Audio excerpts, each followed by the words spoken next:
Continúo con la serie del libro de Apocalipsis y qué bueno que ahora vamos a hablar de una de esas 7 iglesias, la iglesia que tenía un corazón enfermo. Y me refiero a la iglesia que estaba en Éfeso. La iglesia que tenía un corazón enfermo, el mensaje que se le da es un mensaje verdaderamente muy interesante. Imagínense que usted está en la asamblea de la iglesia que estaba en Éfeso. Se ha propagado la noticia en el sentido de que ha llegado una carta del amado hermano Juan. ¿Ve? Y la iglesia se ha reunido para oír la lectura de la carta. No hay indicaciones en el sentido de que la carta a la iglesia que estaba en Éfeso se hubiera enviado aparte de las otras cartas y del resto del libro de Apocalipsis. Para los efectos de esta lección, imaginémonos que solamente la carta a los Efesios está siendo leída. O sea, no tengamos en mente por el momento, o mientras tratemos esta carta a la iglesia en Éfeso, no tengamos en mente las otras 6 cartas a las restantes 6 iglesias. Usted se inclina hacia adelante lleno de esperanza en el momento pues en que el portador de la carta la lleva y la entrega pues, y se pone de pie y a lo mejor le da lectura a esta carta. Entonces veamos primeramente el saludo que ahí se presenta. Miren lo que dice Apocalipsis capítulo 2 versículo 1. Escribe al ángel de la iglesia que está en Éfeso. O sea, es probable que esta congregación fuera la primera destinataria, pues Éfeso, hermanos, era la más importante de las 7 ciudades. Eso hay que tomar muy en cuenta. Éfeso era una de las ciudades más importantes en esa región. Entonces, tenemos que entender pues que Juan había convertido a esta ciudad en su sede de operaciones. Juan había sido miembro de esta congregación, así como el apóstol Pablo lo hizo anteriormente, que cuando llegaba a un lugar se establecía por cierto tiempo y se identificaba con esta congregación. A la ciudad de Éfeso se le conoció en aquel tiempo como la joya de Asia, así se le conocía en ese tiempo. Era la joya de Asia, era el centro de comercio de aquella parte del mundo y era famosa por servir de sede del templo de Diana y una de las 7 maravillas del mundo. Tenía esta fama. Entonces, era magnífica, cultivada y era una ciudad verdaderamente próspera. Todas las ciudades donde se da el comercio, donde se dan templos, donde hay atracción cultural, son ciudades que evidentemente son ciudades prósperas. La mayoría de los estudiosos de la palabra de Dios que dedican un considerable espacio a la ciudad o a la descripción pues de Éfeso en general, precisamente porque ahí estaba el templo de Diana en particular. Era algo que estoy hablando en el sentido de las atracciones de un lugar, y el templo de Diana pues era algo atractivo para la gente de ese tiempo. Entonces, ¿qué es lo que nosotros podemos ver? Que Éfeso fue especialmente importante en lo que concernía a la propagación del Evangelio. El caso, por ejemplo, del apóstol Pablo, que pasó casi 3 años laborando ahí. Vamos al libro de los Hechos, en el capítulo 20 y el versículo 31. Allí se nos da la prolongación de su estadía en ese lugar. Hechos capítulo 20 y el versículo 31. Dice: por tanto, velad acordándoos que por 3 años, de noche y de día, no he cesado de amonestar con lágrimas a cada uno. En otras palabras, pues estuvo un tiempo bastante prudencial. 36 meses es un tiempo, si no eterno, pero sí es un tiempo bastante considerable.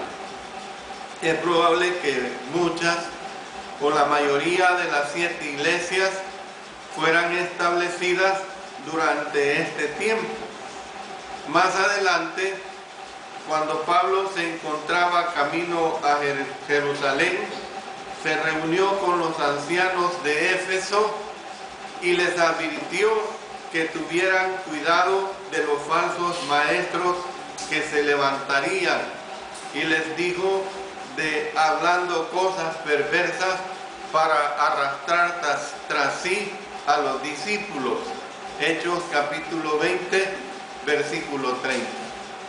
Entonces, cuando el apóstol Pablo estuvo en prisión allí en Roma, él escribió una carta a la iglesia que estaba en Éfeso. Es bien importante esta carta.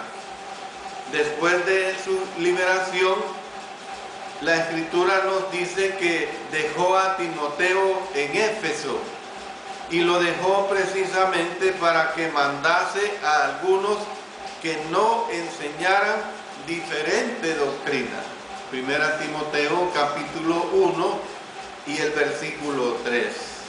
Entonces, como vemos, cuando se está escribiendo esta carta dictada por el ángel, revelada por el Espíritu al apóstol Juan en Éfeso, era precisamente una iglesia que era perfectamente conocida. Unos pocos años después, Éfeso llegó a ser la ciudad donde vivía el apóstol Juan, y pasó allí unos 20 o 30 años de su vida, un tiempo bastante largo. Fueron abundantes el amor, abundantes la obra de Dios que se le brindaron a Éfeso. El apóstol Juan tenía una buena memoria, una buena apreciación de lo que había sido la iglesia de Éfeso para con él. Tenía cariño, tenía mucho aprecio para lo que es la iglesia del Señor. Y esto suele ser así. Ayer, cuando veíamos en vivo en la videoconferencia al hermano Larry, que fue misionero aquí en nuestra nación por 8 años, que en esos 8 años le nacieron sus 2 únicas hijas que procreó con la hermana Judy, pues al hablar él con hermanos, hermanas, y al referirse a la obra del Señor aquí en El Salvador, pudimos ver su consternación, pudimos ver en el caso de él aquel deseo de querer volver a la ciudad donde fue que por razones de la salud no le es permitido. Entonces eso es verdaderamente admirable. Y en la situación del apóstol Juan se da esta situación de su identidad que tuvo con la iglesia en Éfeso. Pero aquí en este versículo 1, hermanos, en su segunda parte, tenemos una descripción de Jesús. Miren lo que dice en la segunda parte de este versículo. El que tiene las 7 estrellas en su diestra, el que anda en medio de los 7 candeleros de oro, dice esto. Es decir, que con estas palabras continúa el que está leyendo la carta. Las lee diciendo claramente estas declaraciones. Y esta descripción basada en la visión del capítulo 1 reflejaba 2 verdades acerca de Jesús, de que la iglesia en Éfeso necesitaba conocer de 2 aspectos muy importantes. ¿Cuáles son esos aspectos? En primer lugar, su poder y protección. Y en segundo lugar, su presencia y percepción. Vamos a hablar también en una forma breve estos 2 aspectos. Hablando de su poder y protección, en primer lugar, tal descripción hacía hincapié en que la fortaleza de ellos dependía de Jesús. La descripción que aquí se presenta es que la fortaleza de ellos dependía de Jesús. Ustedes saben que Domiciano había puesto en circulación una moneda en la que se mostraba a su hijo sosteniendo las constelaciones en su mano, dando a entender así que él era el responsable del destino del universo. Imagínense ustedes qué desfachatez. Los gobernantes de muchas naciones y a través de las edades, a través de los tiempos, algunos o muchos de ellos caen en este tipo de desfachateces, caen en una forma de idolatría, caen en una forma de un poder totalmente exagerado. Pero hermanos, Jesús deseaba que los efesios supieran que Él era quien tenía la estrella en su mano. Ellos tenían que entender que quien tenía la estrella en su mano era el Señor Jesucristo y no el emperador Domiciano.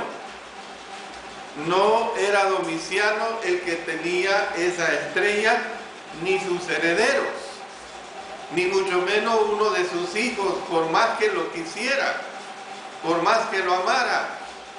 Entonces, ¿qué es la lección que se saca acá? Que en Cristo quien está al mando de todas las cosas es precisamente Cristo Jesús. Es Cristo quien está al mando de todas las cosas. Las palabras que se traducen por tiene del capítulo 2, verso 1, es más fuerte que la que se usa en el verso 16. Ahí dice, tenía en su diestra 7 estrellas. Pero aquí dice, tiene. Jesús, hermanos, nos hace ver pues que denota un sólido agarre.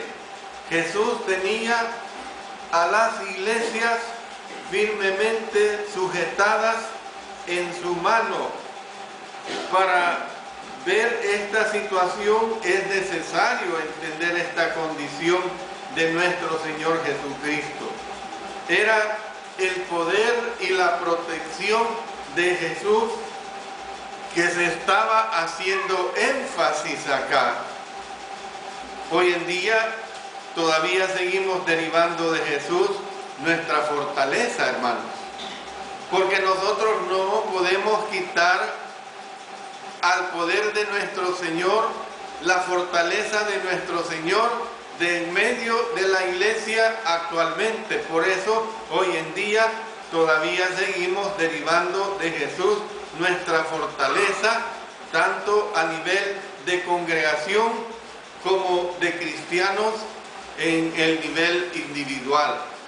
Es Jesucristo quien tiene el control de nuestras vidas. Es Jesucristo quien tiene nuestra fortaleza. Bueno, esta es la descripción primera que se presenta aquí de su poder y protección. Pero veamos, hermanos, su presencia y percepción. Cuando hablamos de su presencia y percepción, veamos el segundo aspecto, pues. El segundo aspecto es que esta descripción de Jesús les recordaba a los efesios que ellos eran responsables ante Jesús por sus acciones. Ellos eran responsables ante Jesús por sus acciones. Lo mismo está describiendo y aplicando esta situación a los cristianos actuales. Nosotros somos responsables de nuestras propias acciones. Entonces, vemos que en la visión del capítulo 1, Juan había visto a Jesús como uno que estaba en medio de los 7 candeleros. Recordemos que lo vimos en el verso 13. Esta vez se le describe como uno que anda, fíjense bien, como uno que anda en medio de los candeleros. Es bien diferente el uso de la conjunción de los verbos. Estaba, podría quedarse en el pasado, se queda en el pasado. Pero cuando se usa la conjunción anda, se usa en el presente a manera de una acción continua, a manera de una acción que permanece. Y a medida que se desplaza, inspecciona el Señor a las iglesias. Observa sus puntos fuertes, detecta sus puntos débiles y diagnostica su condición espiritual. Esa es la realidad. Nosotros, hermanos, tenemos que estar conscientes y que no se nos salga de nuestra cabeza, de nuestra mente, de nuestro corazón, que el Señor Jesucristo nos está viendo. No veamos al Señor Jesucristo como alguien que está allá lejos en los cielos y como alguien que no le importa lo que su iglesia está haciendo aquí en Quesaltepeque. No. El Señor Jesucristo, hermanos, se desplaza, inspecciona a las iglesias, observa sus puntos fuertes, detecta sus puntos débiles y diagnostica su condición espiritual. Es en la presencia y percepción de Jesús en las que se hace hincapié aquí en esta carta, hermanos. Se hace ese hincapié en la presencia del Señor Jesucristo, en la percepción del Señor Jesucristo. Él está presente, Él percibe permanentemente el desarrollo de nuestra vida como iglesia. Él percibe permanentemente el desarrollo de nuestras vidas en lo individual. Bueno, hay una interrogante que nos podríamos hacer, hermanos. ¿Anda todavía Jesús en medio de sus iglesias o de su iglesia, como usted lo quiera tomar? Yo le digo que sí anda. Yo le digo que sí, Él anda en medio de su iglesia. Para que me entienda la figura, Él está sentado ahí al lado suyo. Así es como anda nuestro Señor Jesucristo, hermano. Inspecciona todavía Él notando puntos débiles y puntos fuertes. Yo le digo que sí, hermanos. Todavía Él sigue inspeccionando. Cuando Jesús visita la congregación, ¿qué ve? ¿Qué ve? Bueno, una consideración más importante sería cuando Jesús inspecciona su corazón y el mío, ¿qué es lo que encuentra? ¿Qué es lo que encuentra en su corazón? ¿Qué es lo que encuentra en su mente? ¿Qué es lo que encuentra en este corazón?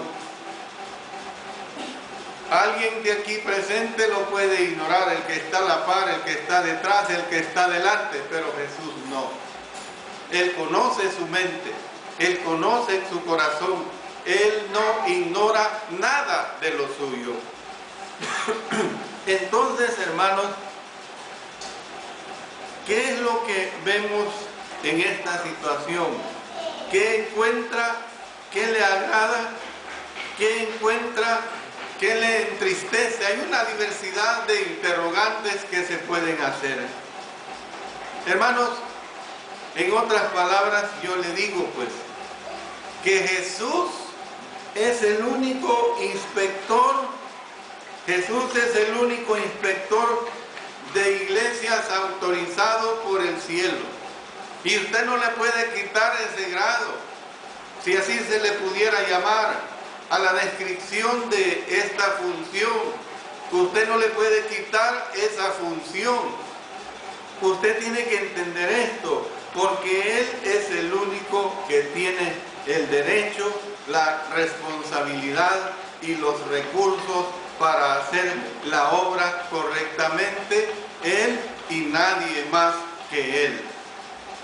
Por eso, hermanos, el Señor espera que nosotros, entiéndase, detectemos el error y sometamos a disciplina al que yerra. Mire lo que dice los versos 2 y 6. Yo conozco tus obras y tu arduo trabajo y paciencia. Mire, ¿cómo entiende usted la frase yo conozco? ¿La entiende usted yo conocí? No. ¿La entiende usted yo conoceré? No. ¿La entiende usted yo tal vez conoceré? No. Él dice, yo conozco tus obras y tu arduo trabajo y paciencia, y que no puedes soportar a los malos. Es una alabanza, hermanos. Y has probado a los que se dicen ser apóstoles y no lo son, y los has hallado mentirosos. Les está alabando, hermanos. Verso 6. Pero tienes esto, aquí viene la reflexión, que aborreces las obras de los nicolaitas, las cuales yo también aborrezco. O sea, una alabanza en la cual la usa para reprender lo que realmente él no está de acuerdo. Entonces, hermanos, ¿qué es lo que vemos? El Señor espera que nosotros detectemos el error y sometamos a disciplina al que yerra, pero debemos resistir la tentación de erigirnos en inspectores eclesiásticos de la hermandad. La mayoría de nosotros, hermanos, estamos sobrecargados con nuestras propias deficiencias y necesidades en las congregaciones donde nos reunimos para adorar a nuestro Señor. Así que tenemos que tener cuidado de esta situación. Debemos de entender y dejar que sea Cristo Jesús el que nos inspecciona totalmente nuestras vidas, porque si usted permite eso, usted hará que sus hermanos, que sus hermanas tengan una apreciación de lo más agradable, de lo más aceptable ante la presencia de la misma iglesia y por supuesto ante la presencia de Dios. Quiero terminar esta primera parte de este mensaje a los hermanos ahí en Éfeso. Lo voy a mencionar y en las próximas conferencias voy a seguir tratando sobre el mensaje tan importante que dio a la iglesia en Éfeso. Y quiero introducir el elogio. Mire el elogio que se presenta. Ya lo hemos leído en los versos, en el verso 2, pero sigamos leyendo el verso 3. Y has sufrido y has tenido paciencia, y has trabajado arduamente por amor a mi nombre, y no has desmayado. Verso 6. Pero tienes esto, que aborreces las obras de los nicolaitas, las cuales yo también aborrezco. Hermanos, al continuar, el que está leyendo la carta, nos enteramos de que la iglesia es objeto de elogio. Y así debería ser siempre. Que la iglesia fuera siempre objeto de elogio. Bueno, el elogio comienza con palabras que se vinculan con la frase anterior: yo conozco tus obras. El Señor conoce las obras de todos. El Señor conoce las obras de su iglesia. ¿Ve? Entonces, la palabra que se traduce por conozco significa que tengo pleno conocimiento. Significa que conozco perfectamente. Conozco perfectamente. Eso es lo que nosotros tenemos que entender. Hay una versión que dice: yo conozco todo lo que has hecho. Miren qué claro, miren qué sencillo. Si yo a usted le digo, yo asumo esa función, y yo le digo a usted, yo conozco todo lo que has hecho, hombre, usted lo entiende en una forma clara y sencilla, que yo sé su vida, que yo sé gran parte de su vida.